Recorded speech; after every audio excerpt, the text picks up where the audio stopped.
أعوذ بالله من الشيطان الرجيم. بسم الله الرحمن الرحيم. تبارك الذي بيده الملك وهو على كل شيء قدير. الذي خلق الموت والحياة ليبلوكم أيكم أحسن عملا وهو العزيز الغفور. الذي خلق 7 سماوات طباقا ما ترى في خلق الرحمن من تفاوت فارجع البصر هل ترى من فطور ثم ارجع البصر كرتين ينقلب إليك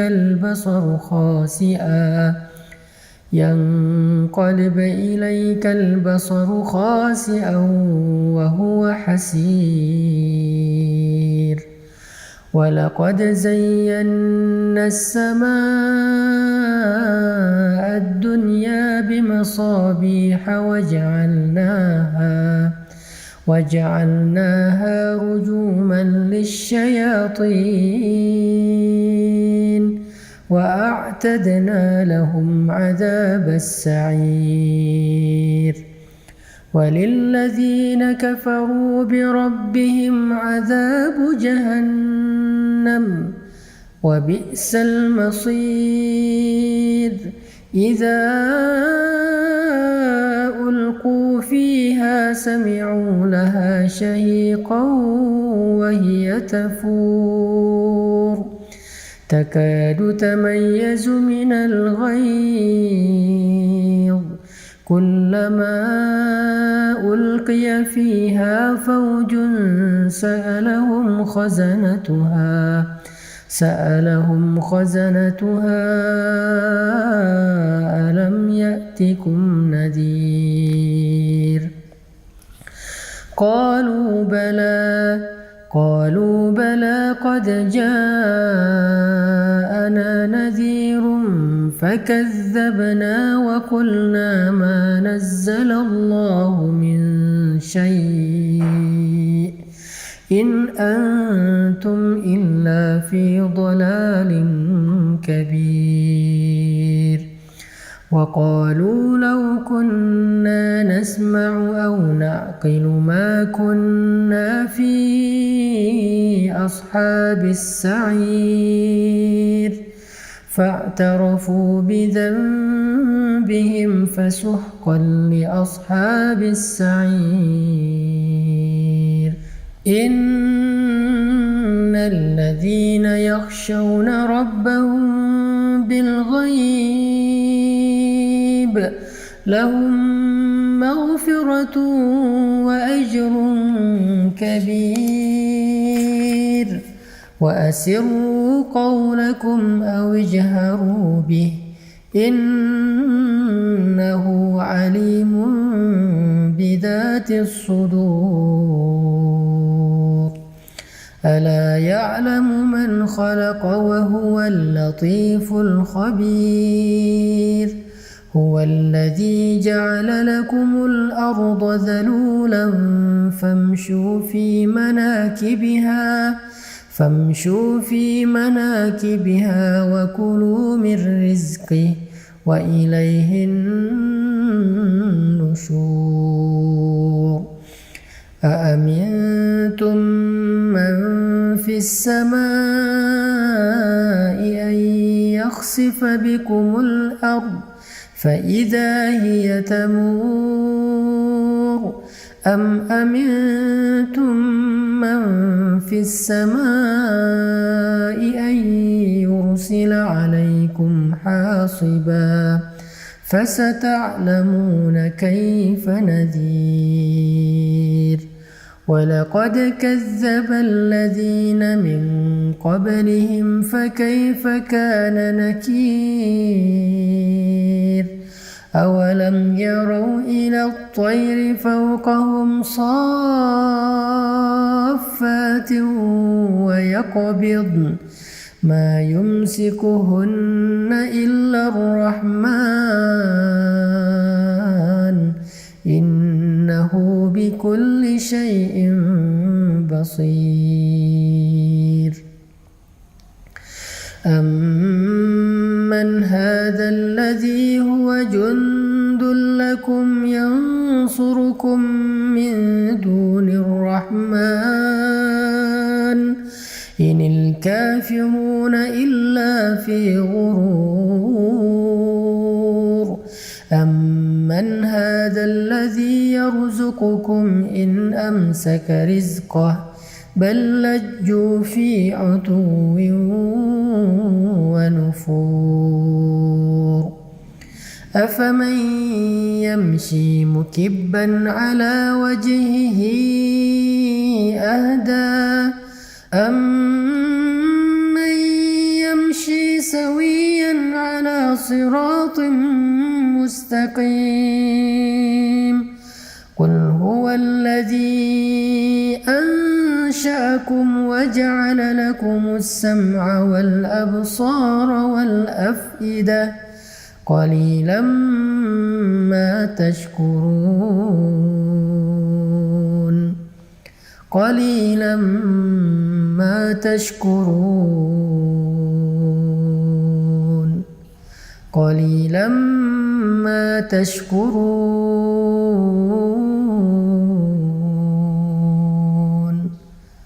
قليلا ما تشكرون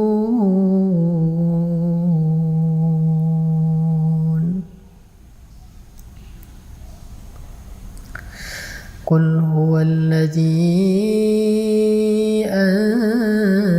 أنشأكم وجعل لكم السمع والأبصار والأفئدة قليلا ما تشكرون قليلا ما تشكرون.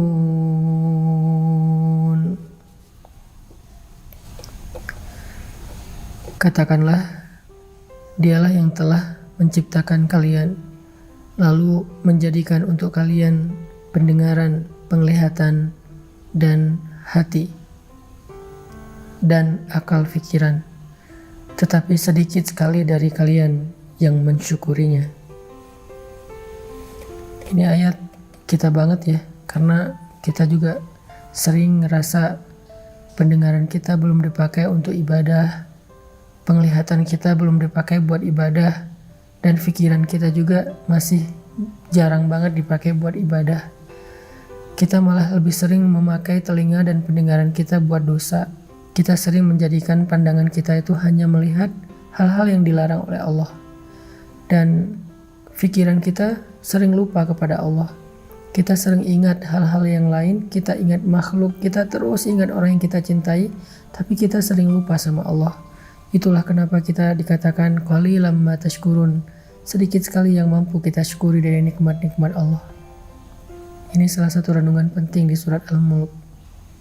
Qalilan ma tashkurun,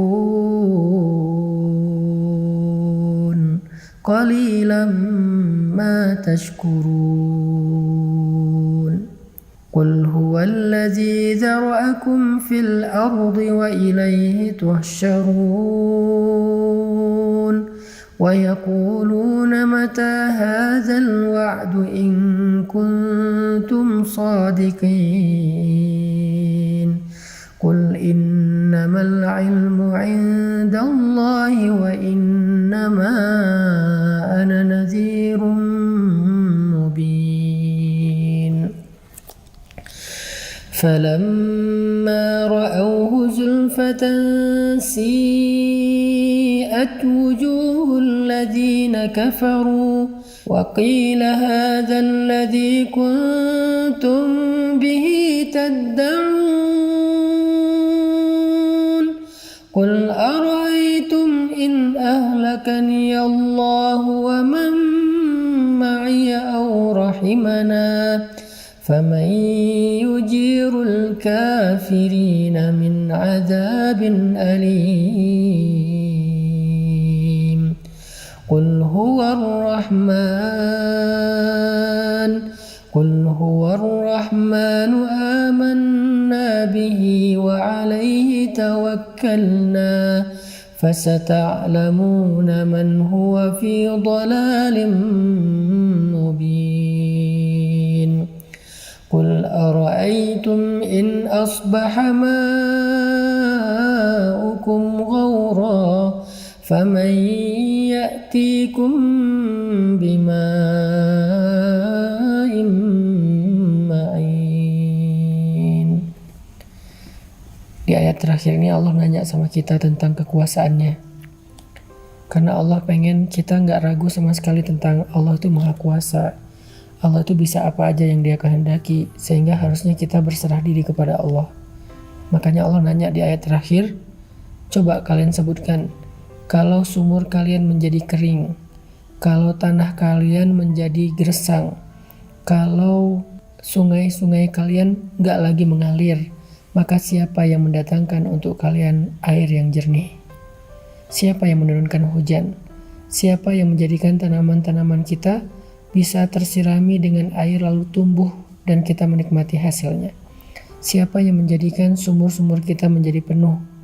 Allah Subhanahu wa Ta'ala Maha Kuasa memelihara kita. Itu Allah baru ngasih satu contoh, yaitu air ketika kita dalam musim kemarau yang panjang.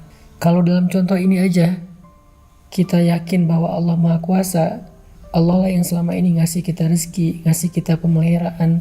Terus kenapa kita nggak berserah diri aja sama Allah Subhanahu Wa Ta'ala sehingga hati kita menjadi tenang? Kenapa kita nggak memperbaiki hubungan kita dengan Allah sehingga ketika kita butuh Allah, Allah akan membantu kita? Makanya Allah bertanya tentang surat Al-Mulk, surat tentang kekuasaan Allah. Allah nanya, kalau sumur kalian kering, siapa yang mendatangkan kalian air yang jernih? Itu adalah pertanyaan akidah yang kita hanya bisa menjawabnya dengan iman, bukan dengan lisan. Yakin gak kita yang mendatangkan air itu Allah? Yakin gak kita bahwa yang memelihara itu Allah? Yakin gak bahwa yang memberi rezeki itu Allah? Sehingga kita gak boleh merasa kecil hati, putus asa hanya gara-gara kita kehilangan seseorang yang berpengaruh bagi kita. Hanya gara-gara kita kehilangan seseorang yang kita berharap dia bisa bantu kita. Hanya gara-gara kita ditinggalkan oleh makhluk. La, masih ada Allah bersama kita. Sehingga kalimat Nabi, la tahzan, innallaha ma'ana. Jangan khawatir kalau kita lapar. Jangan khawatir kalau kita sedang gak punya rezeki. Karena Allah yang mendatangkan air hujan, maka Allah juga yang bisa mendatangkan rezeki untuk kita. Kita baca sekali lagi dengan renungan akhir dari ayat surat Al-Mulk. Qul ara'aytum in asbaha ma'ukum ghawra faman ya'tikum bima'in ma'in. Sadaqallahul adzim.